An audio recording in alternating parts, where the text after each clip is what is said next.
Welcome to the Meeple Syrup After Show. Designers discussing design. We're on episode 85, and it's the pre-spiel spiel, where we're chatting games and missing and jealous that we can't be there. It's not quite. Now it's like the pre-spiel, post-spiel, because it's the after show. Yeah, it's the after show. Although we'll have a post still. Right. So then after that post show, we'll have a post. It'll be post weird. It'll be weird. Something like that. So yeah, so we're here, Sand and I, and we have Suz. We're chatting Essen and a little jealous of our Facebook feeds being filled up with people flying into wonderful European airports. But we're going to chat a little bit about Essen. First, before we go there, I was so thankful that Bruno and Theo would take the time to chat with us. And I'm curious, was there anything that jumped out at you from our discussion? Either Sen or Suz, jump in.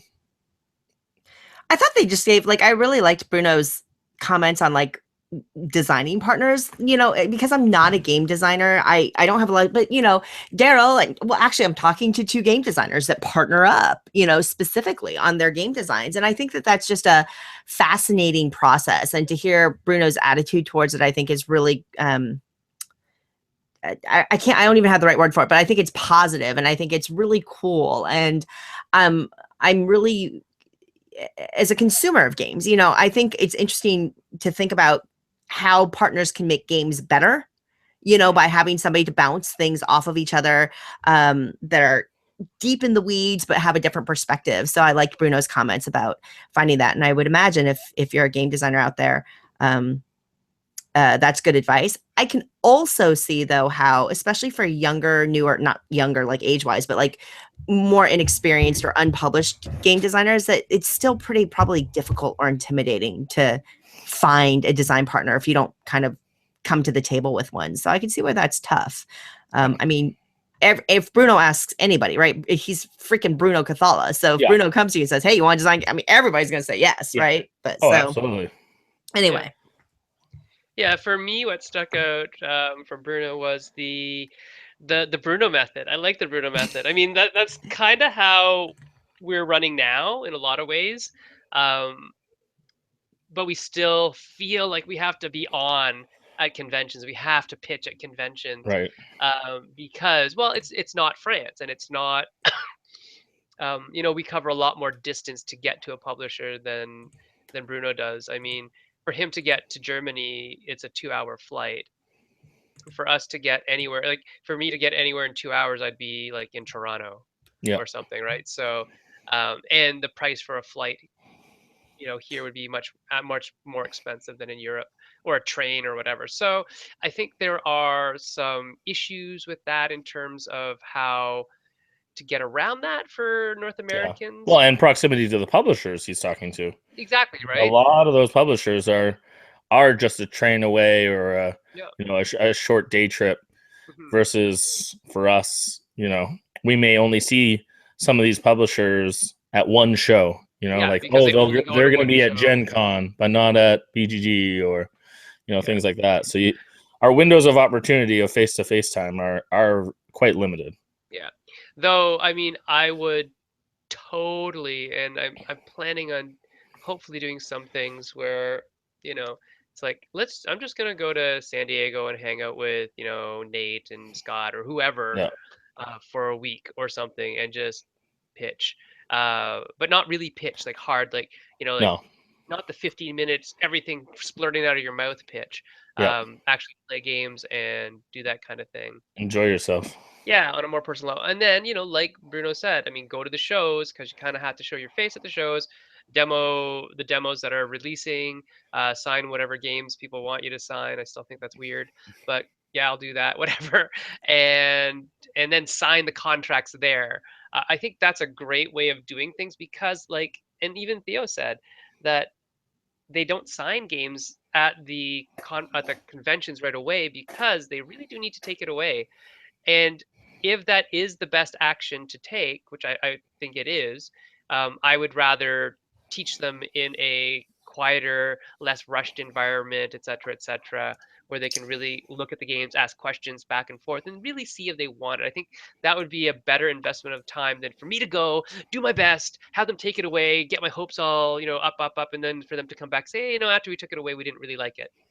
Yeah. So because Well, especially with it's still Europeans, there's it's that still transit gonna time too, right? it's still gonna happen though. That Oh yeah. Oh, excitement slash rejection cycle is just gonna happen at a different rhythm. Yeah, and I think it would happen with less um, mm, Hmm. frequency, or maybe the amplitude, like the highs and lows, would be Right. different. I think. Like I said, I'm mellowing in my old age, so I'd rather do that anyways. Well, yeah. Well, and you're more established. I mean, people are like have expectations and look forward to games from you, so that makes sense as well. I would play a little devil's advocate and say I still think there's a lot of value to kind of the rush and excitement of pitching at shows and the hype and kind of there is. I've definitely now, especially in the last couple of years, seen certain prototypes that because they build a good kind of rep throughout the show, there's a built-in demand where publishers are actually excited, and even I'm not saying my own games, sadly, but some other games where you see where there's almost a bidding war for them, and that wasn't the intent of the designers. They just also were taking their opportunity to show it to people before making a decision. Sure. Yeah. And some of that, even I think may not rush a decision, but it puts a little pressure and a little leverage in the designer's hands, where at the end of the day the publishers really have the majority of the power in that dynamic. So it's kind of nice to at least be like, hey, you want it and you want it, and I only have one copy, so who's really serious here? I think that can sometimes it can be a bigger letdown when it happens and it gets sent back, but it can also, I think, lead to some games getting signed. Yeah, I believe so. Hey, Suz, you've been called out. I have? Okay. Yeah. Hi. So you've been called out by Beth. Well, not really by Beth, but Odd actually called you out. Beth asked, question, Suz, do you have any game design aspirations? Ooh. Oh. And Is that then, the civil? Oh. And then Odd said, challenge Suz to the 18 card challenge. That's true. Oh, you should do it. Oh God, no. Well, I really that's I appreciate that question. I've been a gamer for over 20 years and I've played a lot of games, and I know a lot of people who play games, and I know a lot of game designers, and that overlaps a lot. Like I know a lot of people who have never designed a game that talk about like the game they have in their mind and the game they're designing on, in their notebooks. And I'm not that person. I have zero aspiration to design a game. So the 18 I said that too. Well, the 18 card challenge, I'm like, I don't even know where I would start. With what card if, one and then if I had 18. if I was independently wealthy and didn't have to work for a living, I actually think being a game developer would be really wonderful. And what do you think about that, Daryl? Yeah, you'd be an excellent game developer, but I think that would just scratch your itch that sometimes you'd want to game design them. Yeah. Yeah, you're like, oh, and maybe that's the gateway.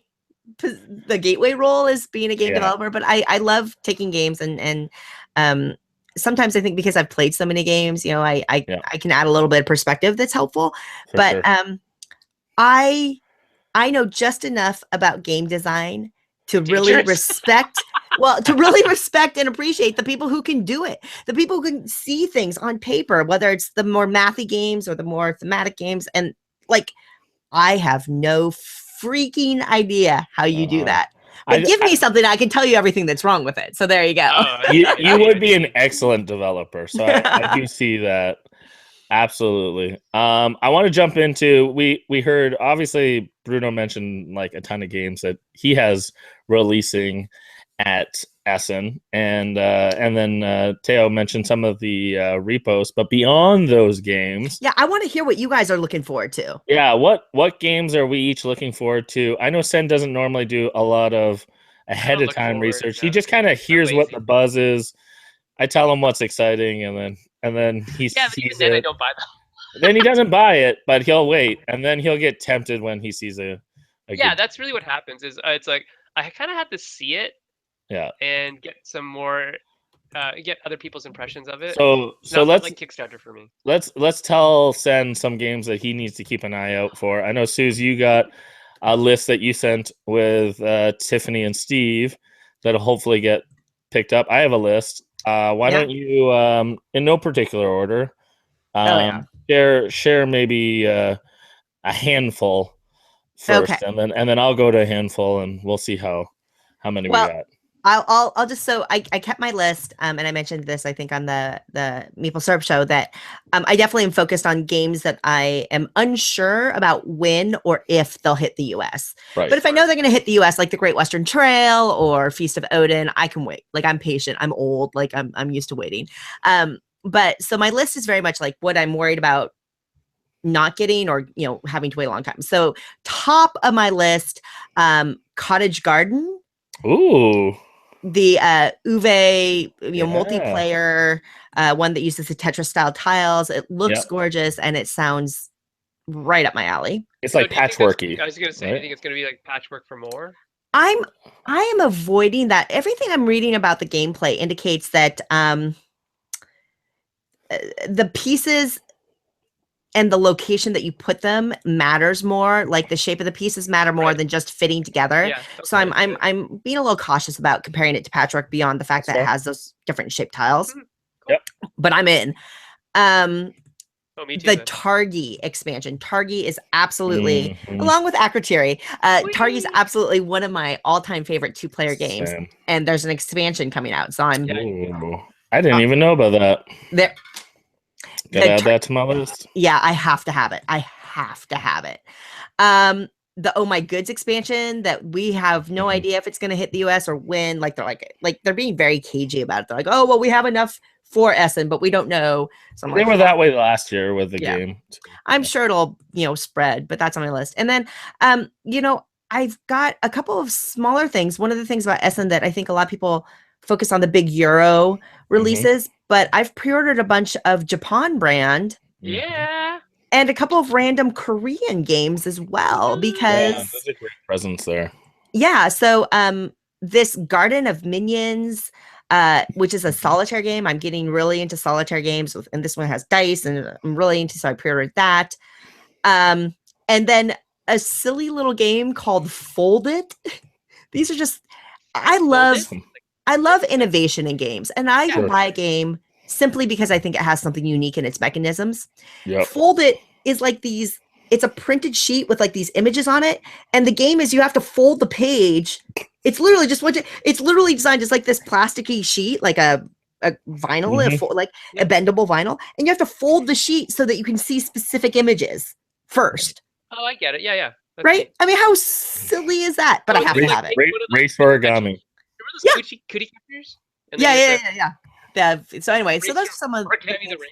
the fortune teller. Yeah. Yeah. And so I just think that that's innovative and creative. So I just want it to is. see that. What about you guys? Well, I mean, I am a sucker for the Euro releases or like the card game versions. Like there's a bunch of card game versions of things that are coming out. Coal Baron, the card game, I played that. I'm really excited about that coming out. It will eventually come out, Stronghold. You mentioned Great Western Trail. I got to play test that, and I'm very excited about. You got to play test it? I did. It's really awesome. good. Oh, good. I've already pre-ordered it. I love Alexander Pfister, so Me really too. the rest of my life I will buy probably every game. Awesome. Key to the City, I'm really pumped about. On my list too. And it's with Hook and Friends. So is that how you pronounce it? I don't know. We love it. It's just our jokes. A bunch of Canadian designers have recently signed some games with them, and I think the domino effect was from Adrian, my co-designer. He has Rival Kings that will be out at for his first solo design, and it's actually his first game. Adrian co-designed Sagrada with me, and Rival Kings is a great game. We play tested that like crazy when I first got to know him. I don't know if his was the first that was signed or Max's was. No, Rival Kings was signed before Max. Okay, but yeah, it was definitely. I mean, the signing started there, so that was good, and then it Yeah. just kind of continued on, trickled down. So then the fun twist with Hooch is they don't actually sell at their booth. This is a fascinating thing. Is some booths don't sell. Mhm. So for instance, they have the retailers that are there because some retailers have booths, and they just stock them and say like Right. get your orders in first, and then that encourages people to go to those booths, and then they utilize their entire space just for demoing. Yeah, I like that idea. It's an I like interesting that idea. model. That's Yeah, very it's cool. really cool because it's like encouraging their relationships with stores. Yeah, for Those sure. stores have something interesting and unique to offer, so that they're feeling like they It's have not a some wasted releases space, yeah. and their other stock. So it's really neat, and they're one of the ones that are in the big, room with all the heavy hitters like German publishers and French publishers that have these and their catalog is gigantic construction. ridiculously huge too. Yeah, Right? so they have a great library. Some of the others I want to Railroad Revolution. Mhm. What's yeah, their game? I'm really excited about that. Even little things like 2F has some games like Fuji Flush. Yeah, oh yeah. I like Fuji Flush. I got to play it. It was fun. yeah? Yeah. Cool. Power Grid, the card game's going to be there. Yep. So I'm really excited about that. There's a booster for Tichu. Yeah. Yeah, I saw that. Yeah, I yeah. don't know what to think about that. I really don't. I have to get it though. Yeah, I mean that's yeah, just I like mean, I'll just for a- sure. yeah. I mean, some of the other heavy hitters that are kind of assumes like Jorvik or Oracle of Delphi, Mhm. The Lagrange expansion, The expansion or the dice game? or the No Siesta, the dice Yeah, game. that's a Sorry. dice game, standalone dice game. Yeah. And then I'm trying to some of the card games again. X Nimit from Amigo. Yes. Yeah. That looks saw cool. Where you're building in front of you, like your own tableau. Mhm. That's gonna be really neat. I'm a sucker for card games, so Fog of War from Stronghold, that looks Oh, really yeah. good. Yeah, yeah. I don't know. I wonder if that's your kind of game. I think you'd like it. Fog of War? Yeah. I watched the whole video. It looks awesome. I'm really psyched about that. I mean, I like Risk even, so Yeah. so it's gonna mix like a warish game with a Euro game for me. That I'm not a war game guy, but I think that'll be kind of my overlap. I think Yeah, that's what I was saying. But I mean, you like some other warish type games like 1775 and whatnot. yeah. And Yeah. this is a 2-player only, right? So Yes. Yep. just beware. Yeah, very tightly balanced. Yeah, very tightly balanced. What about you, Suze? What other ones? Oh, well, I was going to say, speaking of card games, did you see Freaky from No. Amigo Spiel? Oh, neat. Yeah, it's just a little card game. Like, it's just one of those silly little card games where you're trying to grab games. cards, love and a it's like Abacus exactly. And all the cards have like number, color, like there's number, color, and pattern or something like that. And there's cards on the table, and there's cards, and you have to play. It's just matching characteristics. You know, so you have to play cards that match either a number, or color, or pattern, or things like that. I just love, like, similar to you, I just love these little games. Like X Nymph was going to be great and all that other stuff. So definitely Freaky. You might want to check that one out. Cool. Yeah. And then you spoke about like Lagrange, the dice game. I'm super excited. And you said Power Grid, the card game. I'm super excited about Glukov, the card game, which is Coal Baron, the card game. I love Coal Baron. Card game's awesome. I'm so excited because I really like Coal Baron. I think it's maybe under. I'm surprised it's not talked about more. I think Coal Baron's underappreciated. Yeah, I do too. I really like Coal Baron. I'm a big fan. It does, the card game surprisingly takes up a decent amount of space. That's okay. I don't care. And so there's something about, I think expectation wise, like I'm afraid people think the card game's gonna be like simplified. It's still good. It's still a good meaty game, but it's cooked down to cards. Sounds awesome. I'm so excited, and I'm glad to hear that you've played it and that you like it. Yeah, I play tested it actually. They've had it in the hopper since Coal Baron came out. Yeah, go figure. So I play tested it for 2 years now at Gathering. Well, then hopefully it's going to be it's super tight. rad. It's good. It's really good. There's the only other one I wanted to. Oh, go ahead. Oh, I was just gonna say I wrote down a few that I don't know very much about, so maybe you'll know more about these. But there was Innis with Madigo. Oh, yeah, this is the Celtic one. Yeah, that one's supposed to be awesome.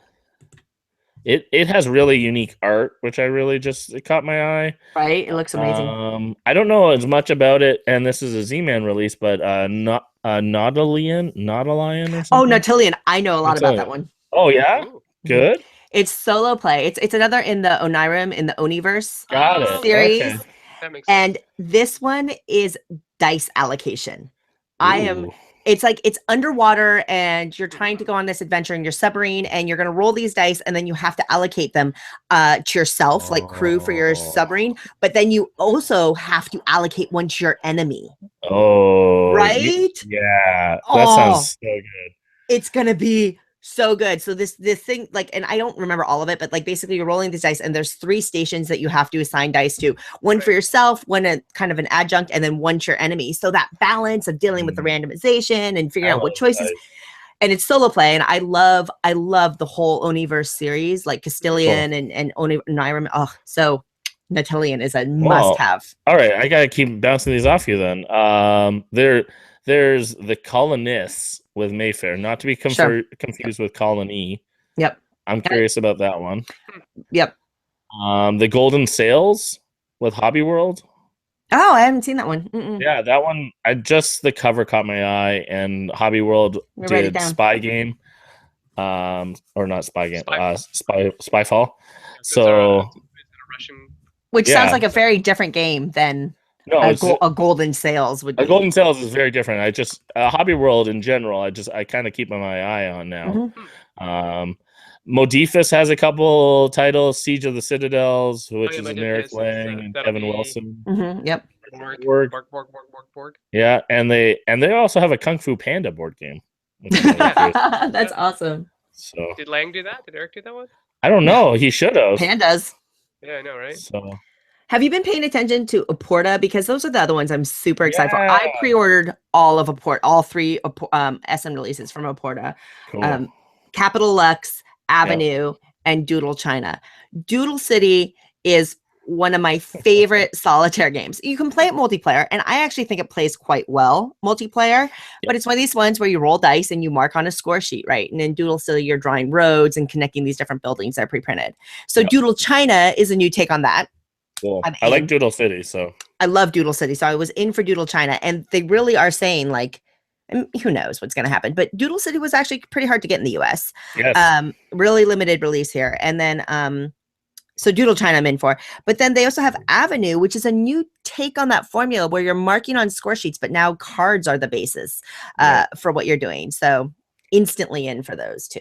Interesting. Very interesting. I mean, there's also, which these will come over, but like Carcassonne Amazonias, the Around the World in 80 Days remake that Yellow's doing. Super excited about that. The Deos expansion Egypt with Pearl Games. Solified the Reformation with Stronghold. Yep. Sola Fide. Yeah. Sola Fide. Sola Fide. So I mean, those are probably my main ones that and then Conan. I'm really which Conan though? The Monolith. Right. It's a good list. You added a couple to my checklist for sure. You didn't kickstart that? No. I have like 300 miniatures somewhere. Transit somewhere. Wow, that's crazy. The only other thing I'm getting from Essen is they're doing they've got a couple of promo things going on, right? So they're doing another advent calendar, which was a pretty big hit from last year. Yes. And if you look at it, they were smart this year because did you see that promo calendar? I had it. I got it. It was like, yeah, it was enormous. I wanted it at Essen, but you can't justify that kind of luggage space. So I got it at BGG, and I still cheated. I folded it down, like squished it down, so it was flat. I just tore mine open and threw them all in a bag because there's no way. But this year, to acknowledge that, they actually have 2 versions. They have they actually have a compact version this year. That's good. That's good. And they had the big one. So I'm gonna do that because promos. Who doesn't love promos? Absolutely. I'm hoping BGG will do it. I think they will. Yeah, it makes sense. It's that right time of year for that as well. Get them ready for Christmas. So what do you think, Sen? Did anything sound good to you? It's very much. I'm very much like you. Like I have a basement full of games that are innovative. That's all I usually buy is like, and I play them once or twice just to see what the innovation was. from a design standpoint. And then the games that I play all the times are the games that my kids happen to like or my friends happen to like. So a lot of the folding ones, any of the ones by Aporta that you mentioned were ones that I was, my ears, perk up about, neat and innovative design. Even from like, well, I like crafting things from a very a physical layout standpoint as well. What are people doing new with integration of technology? The one that you showed me a couple weeks ago, Suze, the one from, was it from Taiwan, where they put the Oh, the iPad on the hollow top? Queen Yeah, Strike with a hologram. yeah. I mean, that one is super cool. Like to me, those things make a difference in how my design world expands, right? So that's really what I'm interested in. And so a lot of them I don't actually need to own to play. I need to Mhm. touch them to see how they work. That's what I'm interested in more Very cool. than owning things to play them. Um, Oh, good idea. Gunther Flitz is asking, what do you think of Armageddon from Queen Games? I've only seen them. The only time I saw it was when they set it up. When they were setting up the booth, but I don't not know anything about the game. Does anybody know anything about Armageddon? Nope. Haven't. No, We're Sadly, no. failing. Fail. Queen, Failing. well, Queen needs better representation in North America. I'm just gonna call that out. That Yeah. there's opportunity for growth in that department. So Yeah, I mean, there's a lot of opportunity for Queen to do better and things. So, um, they get their games into stores, which is a positive thing, and then after that, though, it's what's that? But here's a game in a store that I wanted to show you. Ha ha ha. Hey! This is Jay. He's in Ghent, which is in Belgium, and he found a copy of our game, Godfather awesome. New Dawn. There you go. IDW So cool. representing Woo! international styles. So I just wanted to show you guys that he is out there trying to find our own games. Apparently. It's awesome. Love It's it. Yeah. awesome. Cool. Well, we're gonna wrap now, but I just want to say again, thanks to Suz for joining us, and 100%. Sen and I and Suz, we appreciate all you out there that take the time to listen and watch and send us good questions and ideas and join us in the chat. And we really just appreciate that you include us, and we keep trying to make some shows that answer questions and give you information. We're really proud to have had Bruno and Theo on today, and we have another great show lined up for you next week. If you're at Essen, enjoy, have a great time. Send us your thoughts on your experience. If you want to suck up to any of us, just buy us a Tichu booster. I'm confident that all of us. That is the one thing that all three of us happily would take want. a Tichu booster from the Fata Morgana Spiel or Abaca Spiel booth. Until then, enjoy Essen. If you're not going, play some good games, design some good games, and we look forward to playing your game soon. Yeah, thanks for making us part of your lunch. Thanks, everyone. Bye.